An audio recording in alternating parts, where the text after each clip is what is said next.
لوگ کہتے تھے یہ صرف ایک مٹھائی کی دکان ہے، لیکن شام کے بعد جو بھی اندر جاتا ہے وہ واپس نہیں آتا۔ میں نے یہ سب مذاق سمجھا جب تک کہ لڈو خود حرکت نہ کرنے لگے اور خالی آنکھوں والی عورت میرے سامنے مسکرائی۔ خوش آمدید چندی پور کی سب سے بھوتیا مٹھائی کی دکان میں۔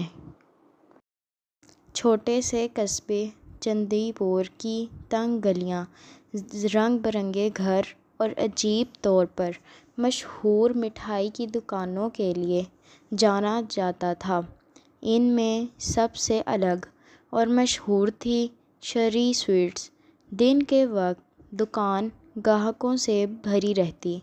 بچے شیشے کی کھڑکیوں سے مٹھائیاں دیکھتے اور چمچوں اور ٹرے کی ٹن ٹن کی آواز گونجتی رہتی، لیکن رات کے وقت شرری سویٹ بالکل بدل جاتی، ایک سنسان اور ایک خوفناک جگہ جہاں سب سے بہادر لوگ بھی جانے سے کتراتے تھے۔ دکان کے بارے میں کہانیاں دہائیوں سے گردش کر رہی تھیں۔ کچھ لوگوں کا کہنا تھا کہ اصل مالک ایک بوڑھی عورت جس کا نام رادھا تھا، اچانک ایک رات غائب ہو گئی اور دکان وہاں چھوڑ گئی۔ کچھ لوگ کہتے تھے کہ اگر کوئی شام کے بعد وہاں کی مٹھائی کھائے تو وہ کبھی واپس نہیں آتا۔ روہن 23 سالہ تجسس اور مہم جوئی سے بھرپور نوجوان یہ کہانیاں کئی بار سن چکا تھا۔ یہ سب فضول ہے، وہ اپنے دوستوں کو کہتا۔ یہ صرف ایک مٹھائی کی دکان ہے، لڈو یا برفی میں بھوت کیا ہوتا ہے۔ لیکن آج رات جب وہ چندی پور کی گلیوں سے گزر رہا تھا، شرری سویٹ کی دکان نے اسے روکنے پر مجبور کر دیا۔ دکان کی روشنی بند تھی، لیکن اندر سے ہلکی روشنی نکل رہی تھی۔ دروازے پر لگا سائن ہل رہا تھا اور ہوا میں خراش جیسی آواز پیدا کر رہا تھا۔ روہن کا دل زور زور سے دھڑک رہا تھا۔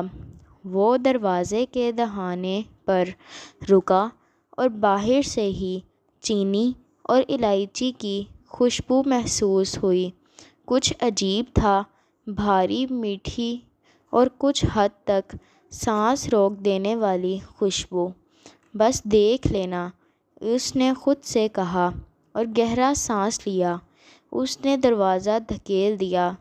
دکان کے اندر وقت جیسے ٹھہر گیا تھا۔ کونے میں دھول جمی ہوئی تھی اور لکڑی کے فرش نے قدم رکھنے پر کراہنا شروع کر دیا۔ لیکن عجیب بات یہ تھی کہ شیشے کی ڈسپلے میں رکھی مٹھائیاں بالکل تازہ لگ رہی تھیں، جیسے ابھی تیار کی گئی ہوں۔ کمرہ سرد تھا، حالانکہ باہر گرمی تھی۔ جب روہن کاؤنٹر کے قریب پہنچا تو اسے ہلکی سرگوشیاں سنائی دیں۔ پہلے بہت نرم اور دور کی آواز لگ رہی تھی، جیسے کوئی دھیرے دھیرے کچھ کہہ رہا ہو، مجھے گھر لے چلو۔ روہن جم گیا۔ آواز میٹھی اور بچوں جیسی تھی، لیکن اس میں ایک خوفناک رنگ بھی چھپا تھا۔ اس نے ادھر ادھر دیکھا، لیکن دکان خالی تھی۔ خوف کے جھٹکنے کی کوشش کرتے ہوئے وہ کاؤنٹر کے قریب گیا۔ شیشے میں اس کا عکس صرف اس کا نہیں دکھا رہا تھا۔ اسے لگا کہ اس کے پیچھے ایک سایہ حرکت کر رہا ہے۔ وہ گھوما، لیکن وہاں کچھ نہیں تھا۔ پھر وہ ہنسی سنائی دی، ایک نرم، ہلکی مگر عجیب ہنسی۔ دکان کے پچھلے حصے سے ہے۔ روہن کی تجسس اور خوف میں جدوجہد جاری تھی۔ یہ تو شاید ہوا کا اثر ہے، اس نے کہا، مگر اس کی آواز کانپ رہی تھی۔ وہ پیچھے کچن کی طرف گیا جہاں ہنسی آ رہی تھی۔ کچن کا دروازہ کھلنے پر ایک عجیب منظر سامنے آیا۔ پر شکر، خشک میوہ جات اور رنگ برنگے شربت رکھے تھے۔ کاؤنٹر پر تازہ لڈو کی ٹرے رکھی تھی۔ چاندنی کی روشنی میں ہلکی چمک آ رہی تھی۔ روہن نے ایک لڈو چھو لیا۔ جیسے ہی اس کی انگلی اس سے لگی، سردی کی لہر اس کے جسم میں دوڑ گئی۔ اچانک دروازہ زور سے بند ہو گیا اور سرگوشیاں بڑھ گئیں۔ روشنی بند ہو گئی۔ خوف نے اسے گھیر لیا اور اسی لمحے ایک سایہ اس کے سامنے آیا۔ یہ ایک بوڑھی عورت تھی، چہرہ پیلا، آنکھیں خالی اور مسکان عجیب و غریب۔ وہ اس کی طرف بڑھ رہی تھی، ہاتھ میں سونے کی ٹرے جس میں مٹھائیاں تھیں۔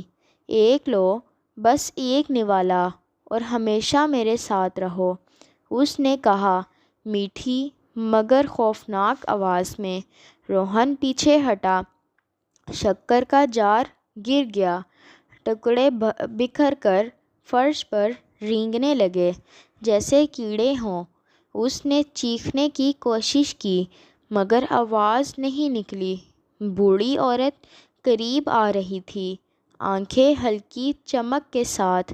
اس نے لکڑی کا چمچ اٹھایا اور ہوا میں مارا۔ وہ غائب ہو گئی اور صرف ٹرے بچی جس میں دھواں اٹھ رہا تھا۔ سرگوشیاں دوبارہ گونجیں، کھاؤ یا کبھی نہ لوٹو۔ دل کی دھڑکن کے ساتھ روہن پیچھے ہٹتا ہوا پچھلے دروازے سے باہر نکلا۔ دکان پیچھے شور مچاتے ہوئے خاموش ہو گئی۔ وہ دوڑتا رہا یہاں تک کہ محفوظ گلی تک پہنچا۔ روہن اس رات سو نہ سکا اور کہیں نہ کہیں چندی پور کے اندھیرے میں شری سویٹس اپنے اگلے مہمان کا انتظار کر رہی تھی۔ اگلے دن روہن نے خود کو منانے کی کوشش کی کہ کل رات صرف ایک برا خواب تھا۔ دھوپ، سڑکوں کی ہلچل اور قریبی دکانوں سے تازہ کھانے کی خوشبو سب معمولی لگ رہے تھے۔ پھر بھی اسے یہ احساس رہا کہ دکان ابھی بھی اس کا پیچھا کر رہی ہے۔ شام تک اس کے دوست ارجن اور میرا نے اس کی بے چینی دیکھی۔ تم پورا دن اتنے پریشان کیوں ہو؟ میرا نے پوچھا۔ روہن ہچکچایا، کچھ نہیں، بس راستہ بھٹک گیا تھا۔ ارجن نے آنکھیں چمکائیں، چلو بتاؤ، کیا واقعی کل رات دکان میں کچھ ہوا؟ روہن نے اپنی ہمت جمع کی۔ میں اندر گیا اور وہاں کچھ عجیب ہوا۔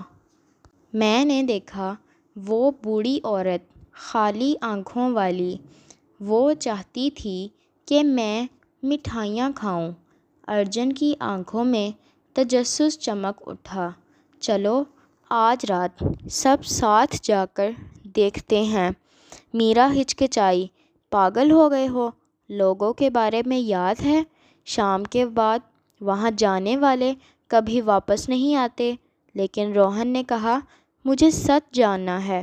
اگر ہم سب ساتھ جائیں تو شاید حقیقت سامنے آ جائے۔ رات کو تینوں دوست دکان پہنچے۔ ہوا بھاری اور میٹھی تھی اور دکان بالکل ٹھہری ہوئی لگ رہی تھی۔ جیسے ہی وہ کاؤنٹر کے قریب گئے، سرگوشیاں پھر سے سنائی دیں۔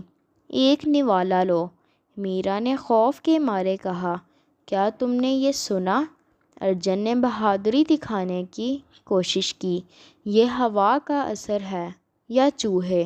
اچانک ایک ٹرے خود بخود کاؤنٹر سے حرکت کر کے ارجن کے قدموں کے پاس رک گئی۔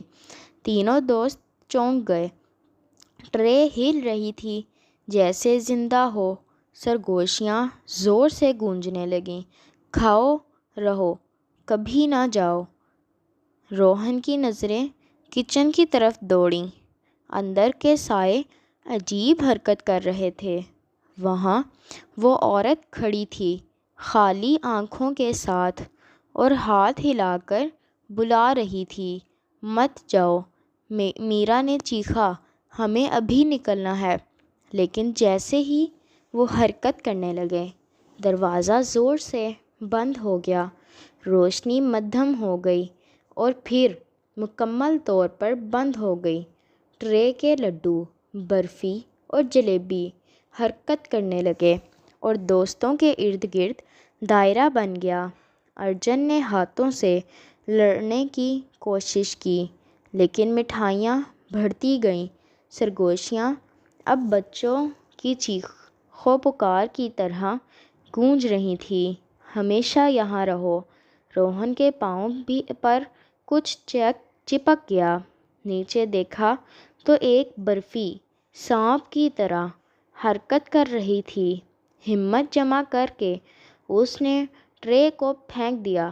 جیسے ہی زمین پر گری، سائے پیچھے ہٹے اور دکان لرزنے لگی۔ فوری موقع پاتے ہوئے تینوں نے قریب ترین کھڑکی کی طرف دوڑ لگائی، اسے توڑ کر گلی میں کود گئے۔ دکان پیچھے خاموش ہو گئی، لیکن سایہ دار عورت کہیں چھپی ہوئی تھی، اگلے مہمان کا انتظار کر رہی تھی۔ روہن کے خوف میں کمی نہ آئی، وہ سچ جاننا چاہتا تھا۔ اگلی رات وہ اکیلا واپس گیا۔ دکان کا ہوا بھاری اور میٹھی تھی، سائے دیواروں پر رینگ رہے تھے۔ وہ دیکھ سکتا تھا کہ رادھا موجود ہے۔ میں تمہارے خوف کو جانتی ہوں، لیکن خوف تمہیں نہیں بچائے گا، وہ بولی۔ روہن نے پوچھا، یہ دکان کیوں اور یہ مٹھائیاں کیوں؟ رادھا نے کہا، یہ مٹھائیاں محض مٹھائیاں نہیں، جو بھی نوالا کھائے وہ یہاں پھنس جاتا ہے۔ چھوڑ دو اور تم فرار ہو سکتے ہو، عارضی طور پر، لیکن دکان یاد رکھتی ہے۔ مٹھائیاں خود حرکت کرنے لگیں اور روہن نے اپنے دماغ میں ایک چاک کا دائرہ بنایا۔ سائے پیچھے ہٹے، اس نے دیکھا کہ ایک چھوٹا سا پیتل کی چابی کاؤنٹر پر پڑی ہے۔ چابی سے دکان کے نیچے چھپے دروازے کا تالا کھلا، جہاں پرانے لوگو، مٹھائی کے جار اور غائب ہونے والے لوگوں کی تصویر تھیں۔ ہر غائب شخص کی آنکھیں تصاویر میں خالی تھیں۔ روہن نے چمکدار مٹھائیاں ہاتھ نہ لگائیں اور نیچے کے سیڑھیوں سے فرار پا گیا۔ دکان لرز رہی تھی اور رادھا چیخ رہی تھی۔ آخر کار وہ باہر نکل آیا۔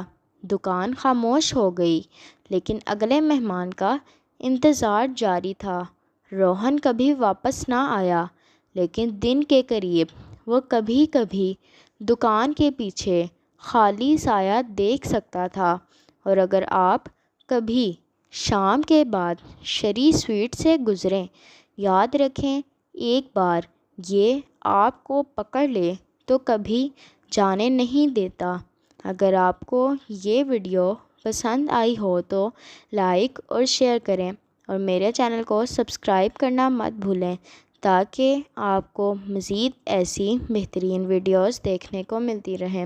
اپنے سوالات اور تجربات کمنٹ میں ضرور بتائیں۔ پھر ملتے ہیں ایک نئی ویڈیو کے ساتھ، تب تک کے لیے اللہ حافظ۔